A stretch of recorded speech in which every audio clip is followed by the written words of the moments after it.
not the most stable, but it will work.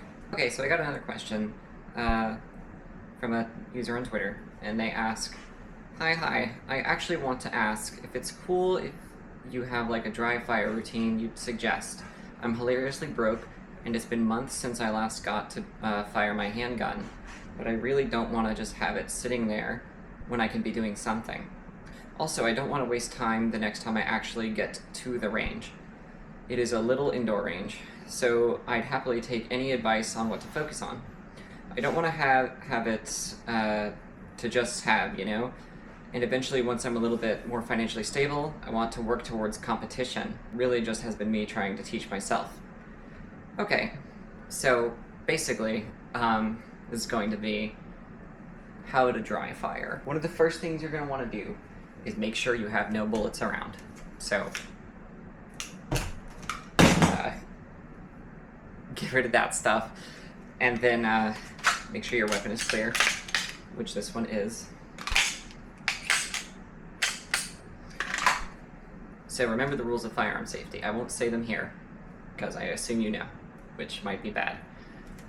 Anyway, so the primary thing to focus on will be the one skill you want to improve at, whether it be stance, draw, grip, sight picture, movement, anything like that. You can do these in isolation and eventually combine them, but especially starting out, you'll want to do them in isolation. Let's use the draw, for example.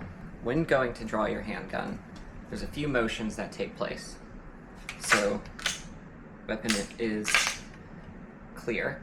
You can see the orange follower in the magazine and nothing in the chamber. So you're going to do the things you want to do on your draw. Take your stance, look at a target, look at a spot on the target you want to shoot at, and then bring the gun up to your eye and then fire as soon as you see the dot or the color of the dot.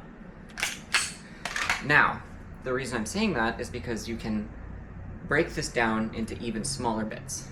You can do it with a shot timer and set times for that too if you have a shot timer. If you don't, exercising it all is better than nothing. But setting par times with an app would be a good idea. But you can break each piece down in isolation. So you have a stimulus, or just do it in your head. You can start from here, from your ready position, which would be either standing or if you're on the firing line for a competition, in your aggressive pose. And then reach for your gun and get your other hand where it would be. And get your hand placement on it where you need it.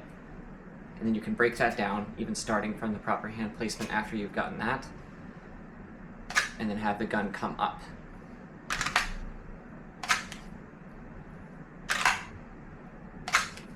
Keep doing reps of that until you get it right.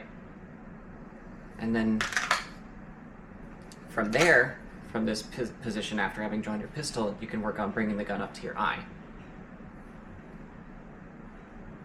Well, of course, looking at a spot on whatever you're pointing at. So that's pretty much how to dry fire.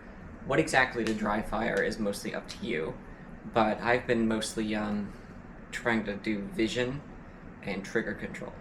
So starting out, how I would press my trigger would be, I would have the gun up, I would have the sight in my picture, and I would slowly bring it to the wall and then break it without the sight moving. Now, I have since figured out that is not really helping, because that's not how I shoot. How I shoot looks more like this. Low aggressive stance, leaning forward, and then I have the gun up here, and I slam the trigger back, and try to do that without making the sight move. Even if the trigger is dead, as it is right now, you still would pull the trigger as if it's not dead and it's resetting itself. That's one thing I do. But when I'm training for example focus, I would look at multiple targets, or even an arbitrary spot, and just draw the gun, and then just look. Don't even pull the trigger. Look at it, bring the gun to where my eye is, and keep the dot in my awareness, but not look at it. When someone says dry fire, you might have guessed already that they don't just mean squeezing the trigger of the gun and it just goes click. What dry fire fully encompasses as an exercise is everything you would do with the gun.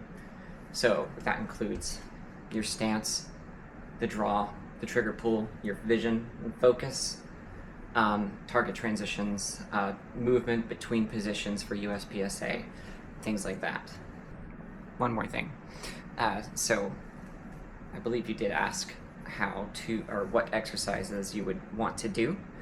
So for that, I would say they're kind of all equally important, but for, let's say, self-defense, you would want to practice your vision and focus, your draw, and your trigger control at speed.